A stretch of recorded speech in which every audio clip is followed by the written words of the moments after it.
AskReddit, people who escaped authoritarian governments, when did you know it was the right time for you to leave your country? Not me, but I remember asking my mom why she left the Philippines in the 70s. She explained about the Marcos regime and how he declared martial law. She said when that was announced, she knew she had to leave. She had been working towards moving, anyway, but she said that was her cue to hurry it up. My granddad left Poland after he was thrown in a concentration camp and escaped. He was very clever and bilingual in German. Made it to the UK. He was 16 in 1939. Comment: are you telling me he talked his way out of the Holocaust? Amazing. Answer: him talking was probably the most important aspect of it. He built a relationship with the right person/people. But when I was little, he'd tell me some other stories too.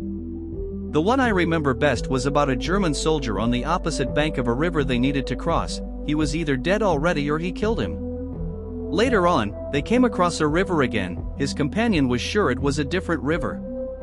However, the dead German soldier was on the same side as him now, and that convinced them they'd just gotten lost. I think the moral of the story wasn't that he was a tough guy, it's that being panicked fucks with your reasoning. The police just started harassing people on the streets after one of the protests in Belarus. Some of them got killed, some injured, thousands were imprisoned and tortured there. It is still happening. Also, I kinda was prepared for that psychologically for a long time before the violence erupted, because it was concealed for years. So when everything happened, I just took the first morning flight and left for another country. This is in 2 words, the story is a bit more complicated, obviously. Edit: wow, I did not expect my story to attract so much interest. I will try to reply to some of the comments. I left for Kiev first, and in a week went to Germany. Migrating through Ukrainian border has been a popular route for many of my countrymen. In many cases, before the war started they crossed the border themselves, as they did not need visa for that. I also already had a Schengen visa, as I was granted a fellowship with German University in March 2020, which was conducted in distant mode because of COVID-19. So the choice of destination was, in a way, a no-brainer. I was granted extension of my fellowship until December. Then I went to Lithuania to work for Tsikhanouskia's office, our elected president. After that, I received an offer from German University and finally settled in Germany.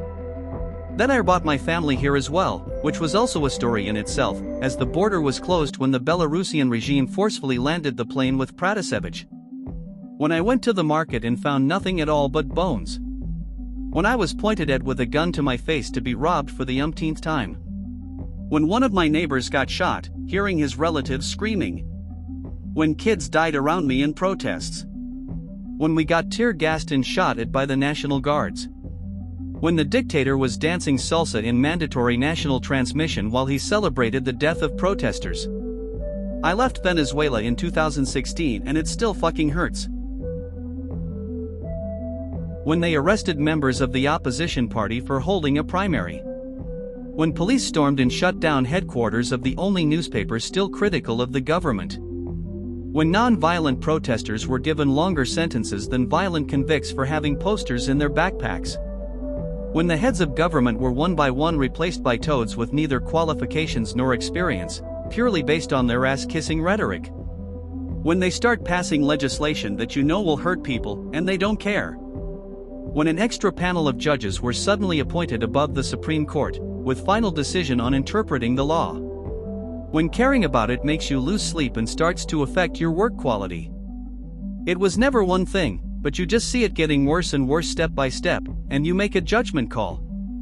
The timing and reasons will be different between all your friends and family. My grandfather, the bravest man I have ever known, fled Germany shortly before the Nuremberg laws were passed in late 1935. He had been a lawyer and had arranged everyone's passports, hidden some gold away, and established a place for them to flee. The judiciary was already under control of the regime. He took his wife and 5 children and crossed France into Belgium, and by 1936 he was applying for asylum to multiple countries, including the US where he knew people in the embassy. He was summarily denied. As they began invading Belgium in May of 1940, the family fled along the coast on foot, separating children and adults so as not to all be traveling together, hoping their odds were better. My grandmother and my 2 aunts were caught a few days into the trip and sent to the gas chambers at Treblinka. The eldest son, Mikhail, was caught foraging food by the Gestapo in southern France and summarily executed on the spot. My father, who was 9, his younger brother Joseph, and my grandfather fled into northern Spain and were hidden by the remnants of the Zamoristas in Catalonia. Joseph developed pneumonia and died somewhere in northern Spain. My grandfather and father were smuggled into Portugal, onto a boat, and eventually made it to New Palestine. After the war, my grandfather had had enough of the Zionists, and he was finally granted a U.S. immigration visa and came here in 1947. I was born on American soil in 1961. I grew up hearing the stories.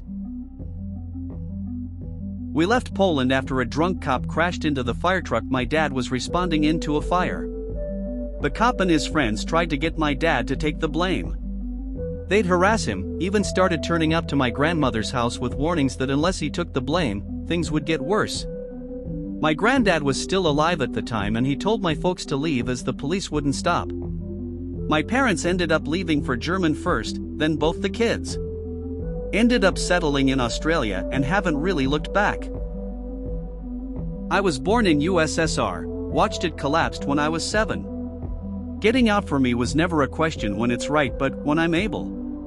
By the time I was 21 I was legally orphaned, graduated cum laude from the best college in the country, but my English wasn't good enough to qualify for international graduate school program. I spent another year in a local graduate program while paying to a lab colleague to teach me English after hours. Nobody believed I will go through with my intention to enroll into grad program in Ohio State University. Russia at the time was at peak economic growth. The government was pumping so much money into science and technology that former USSR expatriates were coming back from US under the promises to be local science superstars. It never fooled me.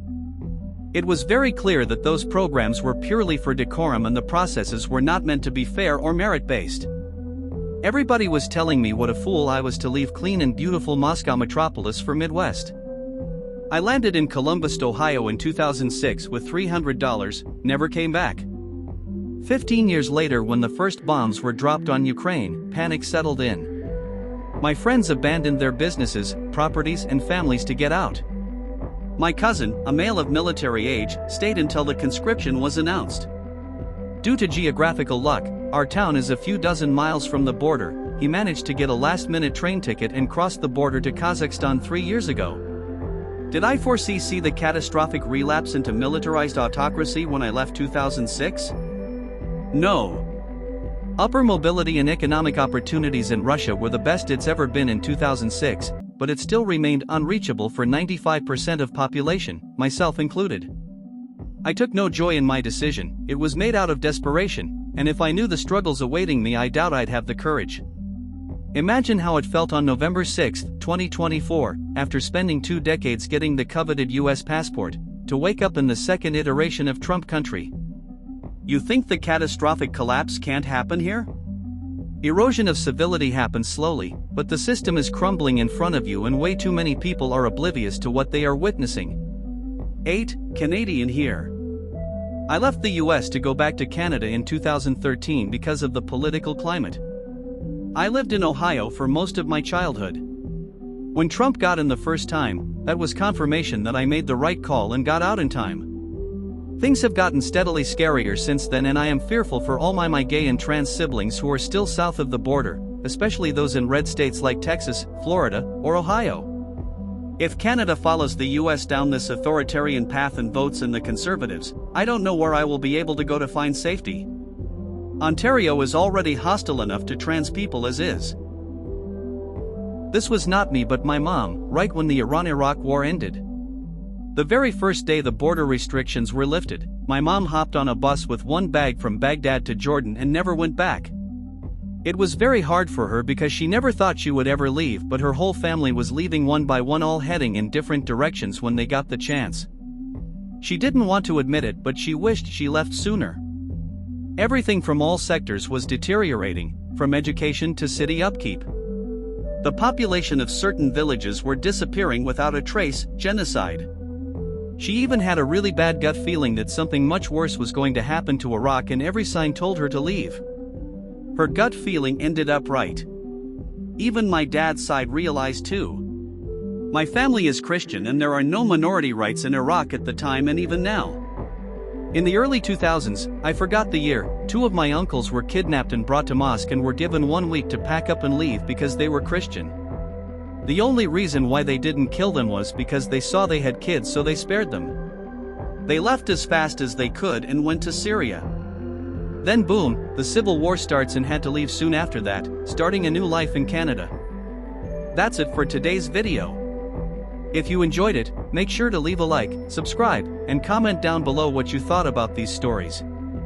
What would you do in their situation? Here are some other videos I highly recommend, and don't forget you'll find a wide variety of them on my channel. See you next time.